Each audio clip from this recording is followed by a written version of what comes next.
If you're looking for best practices for your bank or credit union, join us while we talk all things sales, marketing, and strategy for financial institutions. Let's make it happen with FiGrow Solutions. Hi there, I'm Meredith Olmstead, founder and CEO of FiGrow Solutions. We are an inbound marketing and sales consulting agency, and we work exclusively with banks and credit unions. And I'm here on our Hit Record podcast today with a special guest outside of our organization. His name is Ben Bauer.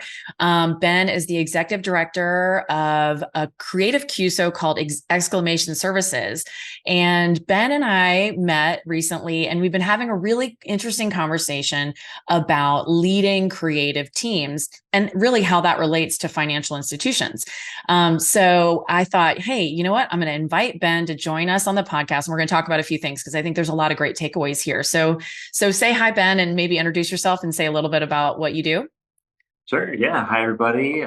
Thanks, Meredith, for the opportunity to chat a little bit about things like leadership and particularly leading creative teams, something I'm really passionate about. But yeah, appreciate the intro. And yeah, Exclamation's a creative agency that's providing all that kind of creative goodness back to mostly credit unions, but we also do work for small businesses, nonprofits, and things like that. So I'm a graphic designer by trade. So all the work that we do is near and dear to my heart, and keeping my eye on the creative side of the business is something that's really important to me. And I think it's perfect lead into what we're going to be talking about today, which is maybe some of the challenges of letting go of some of that creative work yourself to lead and empower others to do the work for an organization like ours, all in the name of helping credit unions, really do what they do and provide life-changing services to members all over.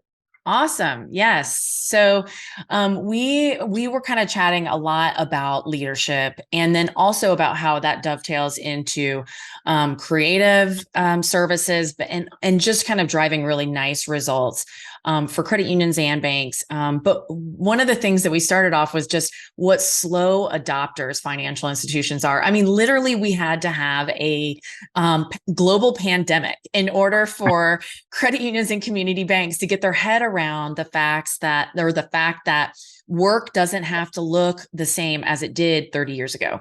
And so what I always kind of say to people, seriously, it's so funny. When I started with some of our clients, everybody came into the office 5 days a week. Thank goodness that's not the case anymore, right? So like, what are you seeing change with financial institutions around what work looks like? Yeah, I think, more adaptable than ever. And that said, to your point of being slow adopters, I think there's also still some maybe old habits that are lingering, or, a feeling of a need to keep some things around that used to exist, and still exist today. I think our team is a good example of that, where we still have a couple of in-office dedicated days, which luckily the majority of our team is within a 30-minute drive of our office. We have one person that commutes a little further, but mostly everybody can come to the office really easily. So I think we have that advantage where we weren't, after things with COVID kind of settled down, we weren't asking people like, yeah, can you please continue your 2-hour commute? We didn't really have anybody in that scenario. So it's relatively easy for us to bring people back into the office. But at the same time, even as we're doing it right now, it hits me every now and then. And I wonder, like, why are we making this time to come in? And I do think that we do a really nice job of Mondays and Tuesdays are our in-office days. Of just adding like a ton of purpose to those days. Those are when we have a lot of our face-to-face meetings. We have bi-weekly fun time where like our team just goes and does something totally off the beaten path, fun. Last week we went and did kind of a behind-the-scenes tour of our local zoo. We got to like feed some bears and stuff. It was really cool, So like doing our best to really make sure that we're bringing a ton of purpose to those. And it helps so that you're not just your employees or your team don't feel like they're just checking a box with that commute. And I think that is maybe what financial institutions need to be thinking about is, hey, is there a real benefit to having people driving 30, 45 an hour to this location every single day of the week? Would I be better served to be hiring somebody who worked remotely and could call into some of these kinds of meetings? But because I think that it is about building culture and about valuing people's time. And honestly too, like, it's so funny. I feel like I'm so much more like, I don't get distracted. I'm much more productive in the home environment, but that's not always the case for everyone, Right. so you really have to kind of, benefit, or like make sure you're weighing the benefits and also hiring the right people for those roles. The other thing that you said, Ben, that I really liked when we were chatting about this is how it's been a big transition for you to kind of move away from the creative role to a leadership role. And I was like, yeah, I've never been a graphic designer, but I felt the same, because now as a leader, I do less and I lead more. So I actually don't even know how to do a lot of the things that we do for our clients that I used to know better. So talk to me a little bit about why it's important to not like step completely away from the doing and to just leading. Yeah. Yeah. Well, I think it's a constant challenge because you're trying to find the sweet spot of knowing enough, doing enough so that you stay sharp, you're still growing as a, creative and as a person. Right. But then also like knowing when you're maybe overstepping and like, hey, there's somebody on my team that totally owns this thing. I need to trust them to do this thing. You know what I mean? So, or can do it better. Yeah. Right. Yeah. Or can do it better. Exactly. Yeah. So, I mean, constant challenge for sure. But I do think that there is a sweet spot between like staying totally hands off and being focused on leadership only and not learning, not growing, not getting your hands dirty and doing some of the doing every now and then. And then also, the other end of that spectrum, which is, diving right in and doing everything. And you can't know it all. You can't learn it all, especially as your team grows and maybe your capabilities and the diversity of the things that you offer grows. Like that's why you have people that are specialists, right? Yeah. So yeah, so it's a constant challenge, but I think you got to make sure you don't micromanage, stay out of the way of some of those experts that you've cultivated to, on your team for sure, and let them drive productivity. Yeah, and creative services might be a little different than something like, let's say, an accountant stepping away and leading a team. They definitely, I imagine, feel the same temptation to like dig in and balance things or whatever accountants do, right? A creative, like, I get joy, I get like fulfillment and like that creative boost of the chemicals in my brain when I dig in and get to do that kind of stuff. And I need that. So maybe I get some of that, on some level at work, but there's things that I do outside of work, volunteering and stuff that are cool opportunities for me too, to like stay sharp and stuff. So finding that balance is tricky. And I wish I had like a silver bullet to tell people, but I don't, but there's a balance. Yeah. Yeah. Well, so we also talked a little bit about building a culture or cultivating a culture, a coaching culture. I can barely say that. And, but it's amazing. Like, so I don't do as good a job of this, I think, as you have created and have cultivated at your team. So I want you to talk a little bit about this. So, everybody's really good at like, or maybe not everybody, but can be really good at like setting goals for the year, maybe having an annual review, having a meeting about those goals in that annual review, but then set it and forget it and then never come back to it until, 10 months, 12 months later, where you're like, oh, did we do that? I don't even know. So what are you doing differently with your team to cultivate what you call a coaching culture? Yeah, well, first off, I'm really fortunate that when I first started, I had a leader who was really growing this culture and, dedicating a lot of time and resources. I mean, bringing in consultants to help coach us to coach, you know what I mean? So really hands-on approach to building this culture. And, for me personally, like I'm someone that like, I struggle to create, a precise timeline with direct action steps and that kind of like 12-month plan to achieve goals and stuff. I need some version of it to keep me on track and to be able to like check in and know whether or not I'm succeeding. But there's people on my team that definitely need that. They need a clear plan with a deadline and those SMART goals and all that stuff, right?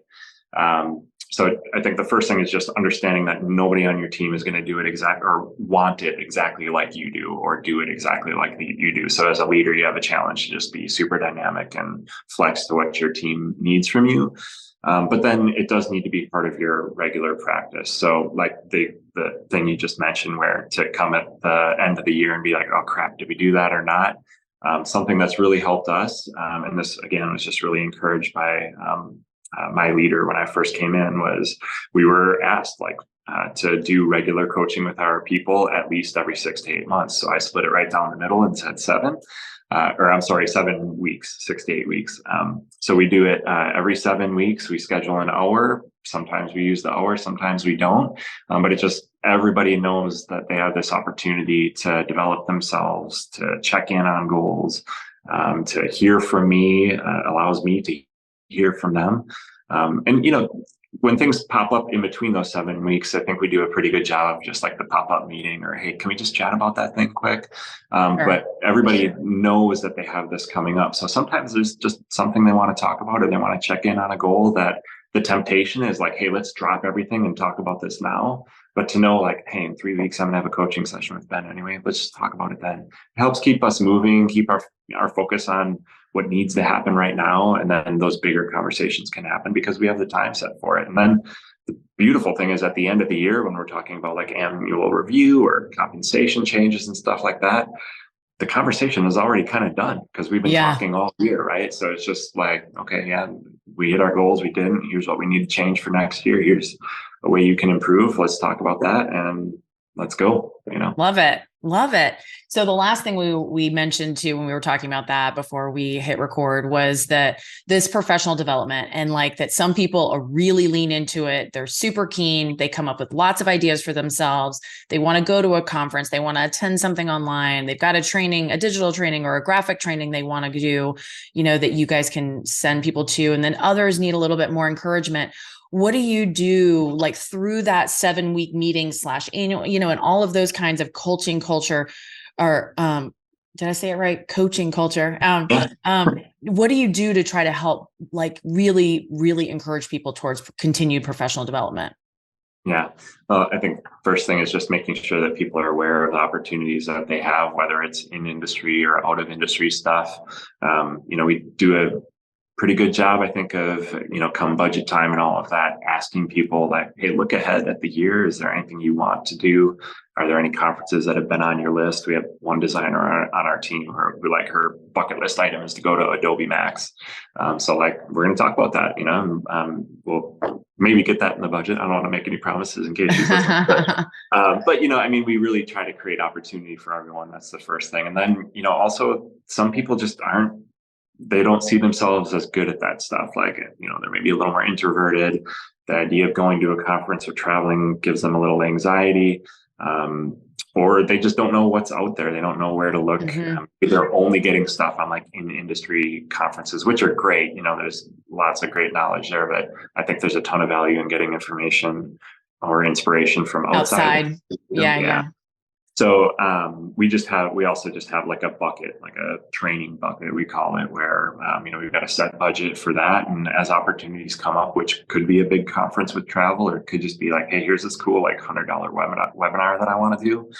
We know that we have some resources set aside where like, as those opportunities come up, we can say, heck yeah, do that, and, then the challenge definitely becomes like, what do we do with all that stuff, right? Like, how are you actually bringing this into your own like self-development plan, or all the stuff that you learned, like how is it helping the team or helping the business? And we do ask people to have like a professional development goal, and that just maybe creates an opportunity to at least talk about that stuff. What's something that you want to do or change, and then how did this thing that we spent money on help you, or maybe inspire you to do more? Because sometimes those results aren't immediate. You don't go to a conference, come back some super transformed person, and all of a sudden you can do all this stuff. It's a journey for sure. But if you don't talk about it or, recap some of those things, 100%.